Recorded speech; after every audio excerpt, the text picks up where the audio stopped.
C'est un rassemblement de l'opposition qui avait tourné au bain de sang le 28 septembre en Guinée. Plus de 150 personnes seraient mortes après l'intervention de l'armée dans le stade de Conakry. La junte a toujours minimisé ces violences.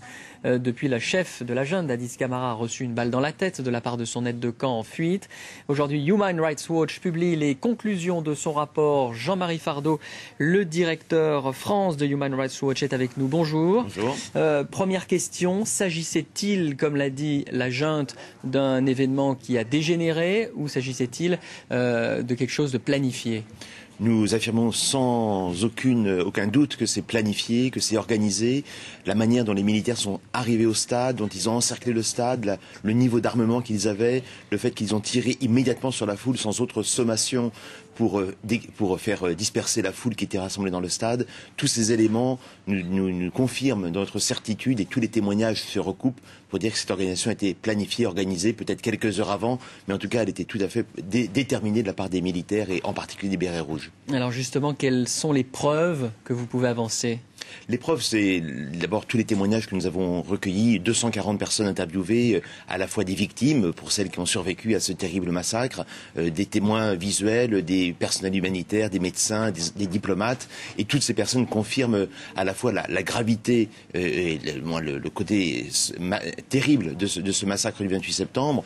À la fois, nous avons des témoignages confidentiels de militaires qui nous affirment que les corps ont été dissimulés, qu'ils ont été jetés dans des fosses communes après les événements, que les morgues de la ville ont été prises sous contrôle par les militaires. Enfin, tous ces éléments vont dans le même sens d'un plan bien établi, avec une volonté de chercher à faire taire cette opposition à jamais. Et concrètement, qui sont les auteurs de ce massacre ? Dans le rapport que nous rendons public aujourd'hui, nous en déterminons plusieurs, en particulier, bien sûr, Dadis Camara, qui pour nous est clairement celui qui a ordonné aux bérets rouges de se rendre au stade, bien sûr son aide de camp Toumba Diakité qui ouvrait la garde présidentielle à l'entrée du stade, Tchèque Boro Camara, le ministre pour la drogue et l'antiterrorisme qui était également présent au stade, Marcel Kouvougui, un des chauffeurs de Dadis Camara qui a également été très violent à l'encontre des leaders de l'opposition.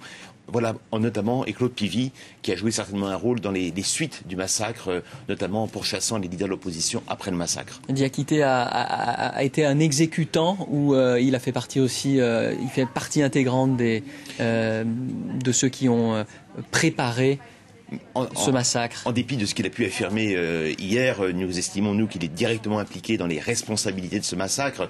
Pour nous, dans le rapport, nous parlons probablement de crimes contre l'humanité. Nous demandons à ce que cette qualification soit retenue, soit en tout cas étudiée dans le cadre de ce massacre, bien qu'on soit en temps de paix, mais malgré tout, la gravité des faits nous pousse à parler de crimes contre l'humanité. Et pour nous, Toumba Diakité était directement impliqué. À quoi va servir votre rapport au moment où un autre rapport, celui de l'ONU, va sortir ? Mais je pense que c'est un rapport qui vient certainement, j'espère, corroborer ou renforcer encore ce que la mission d'enquête des Nations Unies aura pu constater sur place.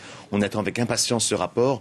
On a toutes les indications pour nous qui prouvent que ce que va dire l'ONU va tout à fait aller dans le sens de ce que nous affirmons et contre ce qu'a pu dire Dadis Camara et Toumba Diakité encore très récemment. Merci Jean-Marie Fardeau, directeur France de l'association Human Rights Watch.